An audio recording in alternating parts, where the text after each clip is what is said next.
RFI Convida.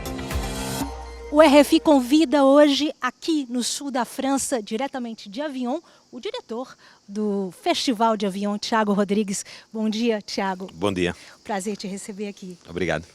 Eu queria começar falando o seguinte: a gente andando por Avignon, a gente tromba em séculos de história. É a história de uma cidade, de um país, de um mundo, mas também é a história do teatro. Nós estamos chegando na 77ª edição do Festival de Avignon, é a tua primeira edição à frente do festival. Como foi se reapropriar dessa história para contar outra história? Como foi isso para você? Eu julgo que o primeiro desafio é ser capaz de conhecer a história, de aceitar que ela é complexa. A história de um festival como a história, por exemplo, deste país ou deste continente, tem coisas magníficas, mas é marcada também pela injustiça, por uma grande complexidade, e conhecer a história é aceitar essa complexidade e dialogar com ela. E eu acho que num festival como a Avignon temos uma espécie de prova viva de que a relação com a memória, mas uma relação que aceita o problema do passado, é uma relação frutuosa para o presente e para o futuro. Pensar, por exemplo, que nesta edição temos uma maioria de mulheres que dirige ou co-dirige espetáculos na programação, é também uma resposta, eu julgo que feliz, ao conhecimento da memória deste festival, que é um festival, um dos mais importantes do mundo, mas que a imagem do mundo em que existia não defendia a paridade, não dava espaço suficiente à criação pela parte de mulheres e, sobretudo, a mulheres em lugares de direção artística. E, portanto, esse é, por exemplo, um resultado de conhecer a memória que nos permite avançar. E claro, depois é conseguir tratar o património não como um peso que nos pesa, mas como uma fonte de inspiração, mesmo com todas as suas dificuldades e problemas, para atacarmos, entre aspas, atacarmos com um sorriso os problemas do presente e do futuro e, sobretudo, produzirmos, inventarmos, criarmos, porque este é um festival de criação e o essencial é, em primeiro lugar, estar ao lado dos artistas e das artistas quando há ideias para que possam criar esses espetáculos e depois criar as condições para que o maior número de pessoas, mas também o público mais diverso, tenham um acesso democrático a essa criação.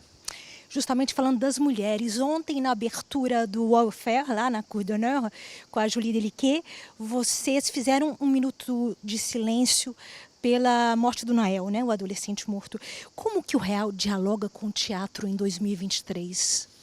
Depois nós vamos falar das mulheres um pouquinho. Eu penso que o real dialoga com o teatro e, sobretudo, o teatro dialoga com o real, às vezes de uma forma explícita, outras vezes de uma forma implícita, mas inevitavelmente a natureza do teatro, da dança, de aquilo que em França se chamam as arts vivants, as artes do palco, as artes da cena, é uma assembleia humana real. As pessoas que estão à nossa frente, que partilham aquele espaço connosco, vêm da rua como nós vimos da rua. E, inevitavelmente, quando há grandes fenómenos sociais, é como se tivéssemos lentes nos olhos, nos sentidos, no cérebro, para ler aquilo que nos é proposto. E, portanto, fazer o Welfare hoje, adaptação de um fantástico filme de Frederick Weissman, que estava também presente no espetáculo, na plateia, e que acompanha o festival durante alguns dias, e adaptar esta história de há 50 anos, porque foi filmada há 50 anos em Nova Iorque, este dia na vida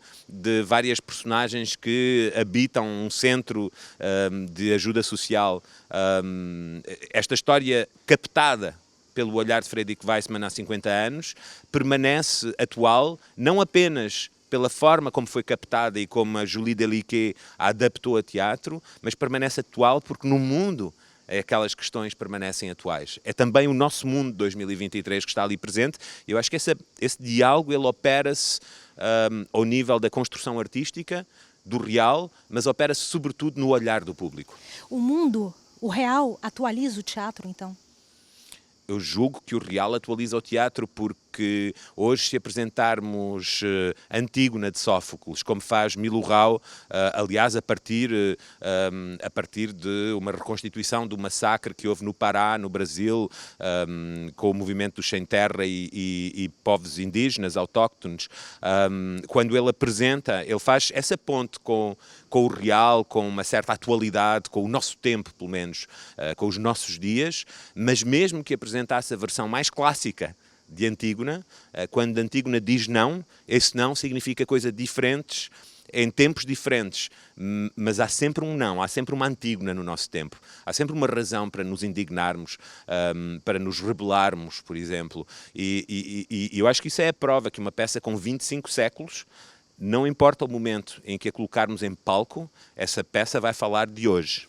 O teatro continua tendo essa função civilizatória, então, da ágora, da polis, da política? Eu julgo que o teatro é essa assembleia humana onde nos reunimos para misturar prazer e pensar o mundo. Pensar o mundo com prazer, porque é um jogo o teatro. Há uma dimensão lúdica, há uma dimensão de fruição, do prazer de estar em contacto com uma obra artística que não implica ser cego às injustiças do mundo, às desigualdades, pelo contrário, é o prazer de poder inventar a partir de uma observação da vulnerabilidade humana, e penso que esta edição do Festival de Avignon, com 44 espetáculos, é muito marcada por essa capacidade que os artistas têm de olhar a vulnerabilidade humana, coletiva, social, económica ou individual, às vezes biológica, emocional, psicológica, e olhando para a vulnerabilidade, encontrar o território fértil para a criação. Vamos falar agora do seu trabalho Na Medida do Impossível, que você desenvolveu lá na Comédie de Genebra, né? De Geneve. Sim. Genebra em português.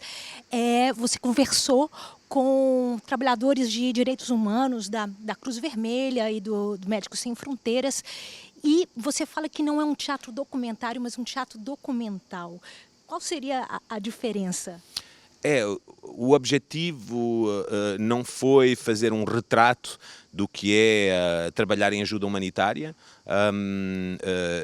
não foi fazer uma reportagem completa, rigorosa, foi inspirar-me de uma forma muito documentada, a partir de entrevistas, para construir uma ficção. E embora as histórias que são partilhadas neste espetáculo sejam histórias reais, os instrumentos da ficção, a forma de editar este material, a forma de desenvolver personagens, de ajustar histórias, de misturar 3 histórias numa só, são ferramentas da ficção, e por isso eu digo que não é teatro documental no sentido em que não tem o rigor da reportagem, mas utiliza ferramentas jornalísticas para inventar ficção. Muito obrigada, Thiago Rodrigues, por sua participação de hoje no RFI Convida. Muito obrigado.